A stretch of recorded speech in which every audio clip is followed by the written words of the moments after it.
Sir Syed Ahmad Khan के यौम पैदाइश पर sir Syed group of school ने उर्दू एकेडमी के मौलाना अबुल कलाम आज़ाद एडिटोरियम में सेमिनार का इनेकाद किया। इस मौके पर सर सैयद अहमद खान पर किताब का इजरा और इनाम तकसीम की गई।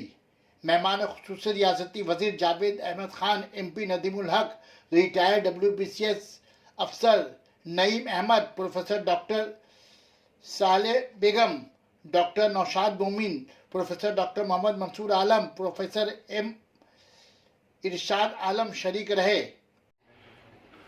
ये उनकी ज़ात गिरामी है जो आज भी लाखों इंसानों के लिए, जो सिर्फ हिंदुस्तान में नहीं बल्कि बरसगीर के दूसरे ममालिक में, मगरबी ममालिक में, अमेरिका में, ब्रिटेन में, जहां आप जाइए अलीगढ़ ओल्ड बॉयज एसोसिएशन आपको मिलेगा।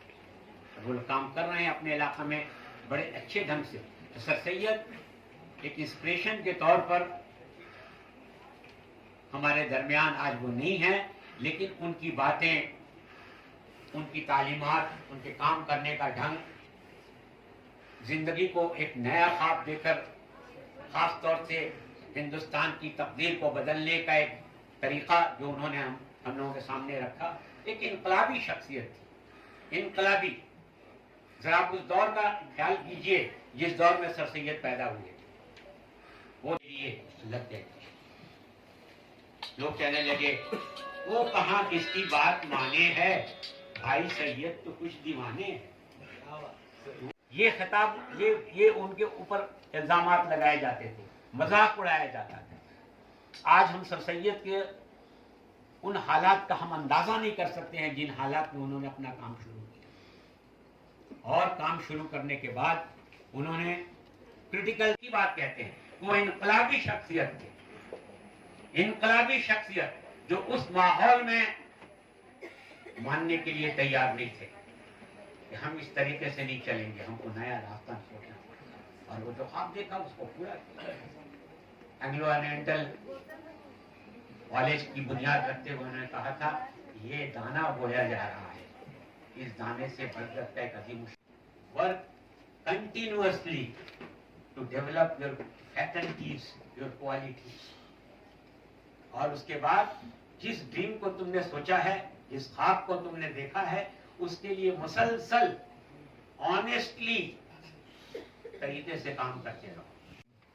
सर सैयद अहमद के नक्शो कदम पर चलने की कोशिश तो हम लोग कर सकते हैं जरूर। इसमें थोड़ा थोड़ा कोशिश करने से कम कुछ ना कुछ बदलाव आए मेरे ख्याल से। सर सैयद अहमद साहब जिस जमाने में थे, सोचिए आज आपके पास इंटरनेट है, व्हाट्सएप है, ट्रेन है, आपके पास ट्रेन है, हर तरह का दुनियावी जो मसनूआत हैं जो आपकी जिंदगी को आसान बनाते हैं, वो सब चीजें आपको मैसर हैं। लेकिन जब वो लोग काम कर रहे थे, जब सर सैयद साहब की तरह हमारे बाबागार लोग उस वक्त काम कर रहे थे, उस वक्त के हालात, और वो भी ब्रिटिशों के अंडर में, ब्रिटिश राज में काम करना, और जबकि मुगल दौर से उनके आबोईजा का बहुत ज्यादा था।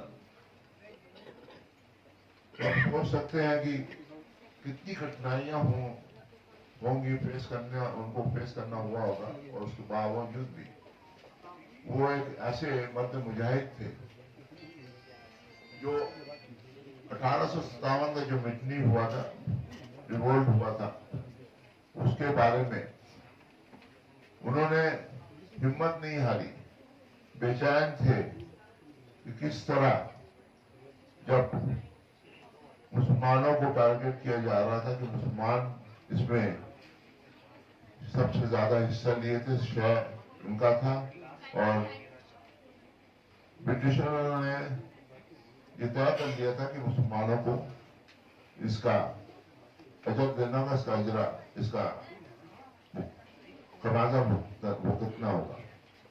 उस वक्त सर सैयद साहब ने एक अपनी रिपोर्ट शाया की थी, और उस रिपोर्ट से कम ये हुआ कि जो सिपाही मुटनी की जो